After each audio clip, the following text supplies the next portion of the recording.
sometimes all you want to draw is a dirty monkey. And that's okay.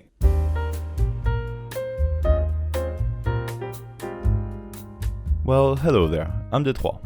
It's Sunday, so today is Digital Day. Open up Photoshop and your eyes for this incredible digital artwork I'm about to produce. Is it a drawing? Is it a painting? Who knows? I think it's a painting, considering what type of brush I'm using and the approach I take. Although, to be fair, the approach changes quite a bit during the process. Stick around till the end to see it all, and subscribe of course. What I'm sketching is a tired monkey. I have a picture of a monkey pulled up as a reference, but I'm only referring to it lightly.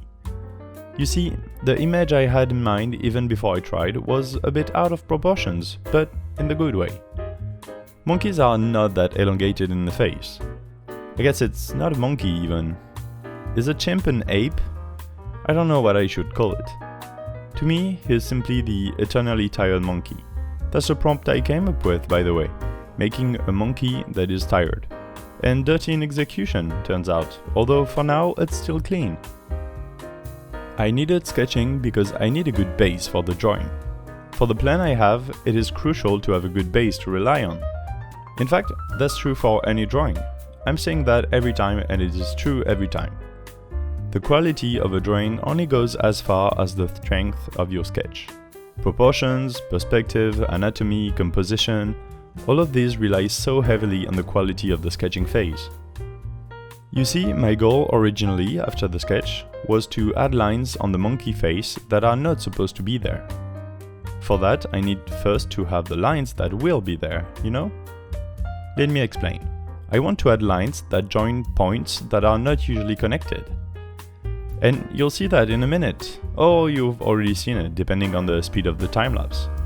Connecting an eyebrow and the jaw, for example, or the nose and the ears. And I try that for a while here, simply extending the lines past the part of the face they're on. After a while, I find it a bit too complicated, and even now that I'm done, I'm not sure I know why it's that complicated. I think it's because it's too unusual for even my brain, even though I had a faint picture of it since the beginning.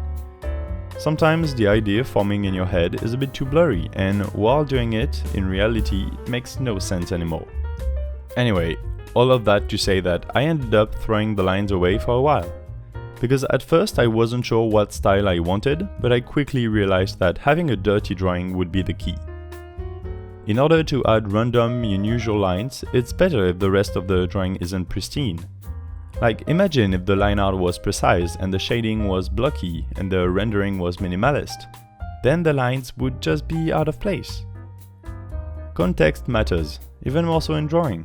As much as I like mixing styles and ideas and separating the two with random prompts and nonsensical choices in art, I still think sometimes it simply looks like shit. Pardon my language. Now we get to the dirty brush part, if we haven't gotten to it already. And by the way, this is the same brush I used for my shape carving videos that I uploaded recently, which did really good too. I like to think it's thanks to the brush and not just the clickbaity title and the contest. The contest for limited print is over while I'm at it, but you can still come check my Instagram out. It's at d3_sd and it has all my artworks, even ones I don't make a video out of. Enough tangents. This brush I like a lot. Contrarily to shape carvings, for this one I added pressure opacity sensitivity. The more I press, the thicker it lays on and the more opaque it gets. And with the texture, it really is all dirty and textury and, might I add, sexy. There's something really appealing in using dirty brushes, to me at least. From the start, I'm using different tones of grey. I don't want to use colors anyway, only grayscale.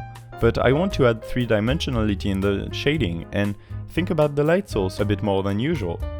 Rather than putting in the base tones and then shading, I'm doing it all at once. Just as if the process was as dirty as the brush itself.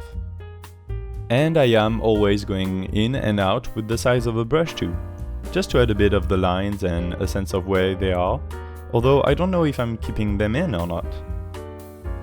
Also, it's not that I'm doing all of this without any preoccupation of the background.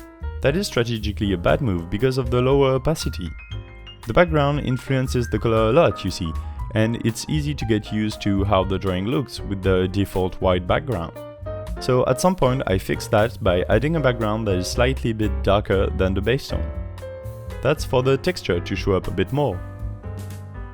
And now you might think, what about the original idea about the lines that extend and everything?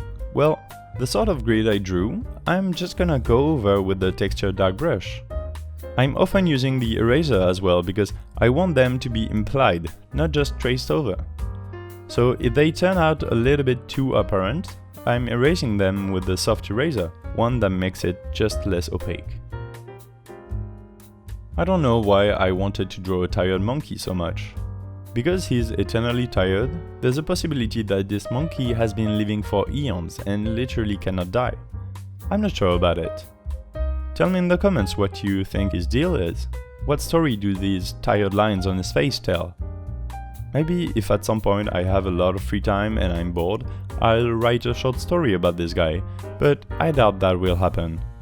I already have so much to write for my novel on royalroad.com, and the scripts for these videos also, which take me quite a bit of time, at least in quantity and not necessarily quality. I mean, I'm just typing on a keyboard and saying whatever I feel like at the moment. It's not like I'm planning to follow a certain line of thought or thread here, but I like to think that's my style of commentary rather than my laziness speaking. I did the background in a dirty black because I like the feel of it. I also made the monkey blind, so sorry about that.